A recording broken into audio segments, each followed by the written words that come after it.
students. I hope you all good and you understood my lectures. If you any doubt, then obviously you can comment in the comment section. Today's this lecture for your demand that y minus a to a fx dx equals to 0 to a fx plus f of minus x dx. I will clear it. Now minus a to a fx dx equals to minus a to 0 fx dx plus 0 to a fx dx. We can write it where 0 is any middle value of minus a to a. So here we using a formula or that a to b fx dx equals to a to c fx dx plus c to b fx dx, where c in between a and b, right? So now we changing this x here 0 to a, this is fixed, this we get 0 to a, it's pretty good, but here minus a to 0 we have to change this limit to 0 to a. So we have a target, we have to change minus a to 0 to 0 to a. So we substitute x as minus z. So we substitute x as minus z in the first term. The second term is okay because we want 0 to a fx, where we get 0 to a fx, but now we have to find out 0 to a f of minus x. So we substitute x equals to minus z, so the dx equals to minus dz. So we have to change the limit also, limit x to z, we have to change the limit x to z.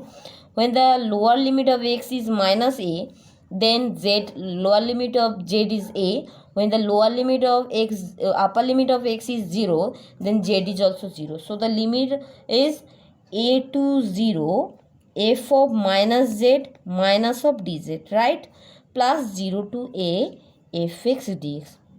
Now that means minus a to 0 f of minus z dz plus 0 to a fx dx. Here also we using a theorem 0 to a f minus z dz. When we take the minus, then the lower limit will be upper limit and the upper limit will be lower limit. This is a theorem. We use this theorem, this one and this one too.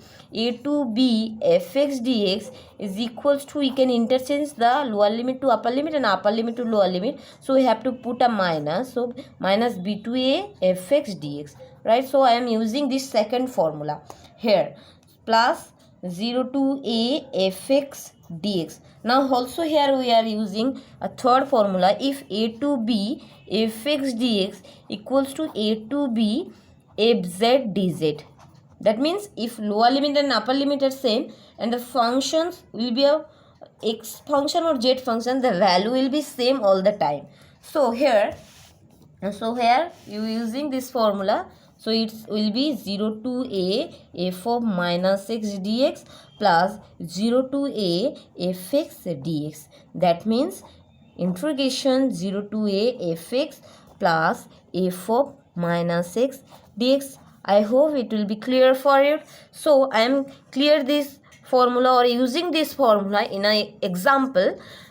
The example is, here is the question, integration minus 1 to 1 into square root of 1 minus x whole divided by 1 plus x dx.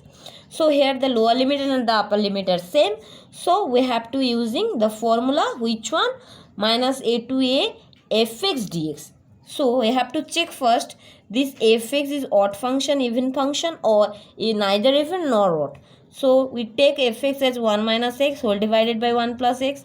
So the f of minus x equals to integration square root of 1 plus x whole divided by 1 minus x. That means 1 by fx. So this is not neither even nor odd.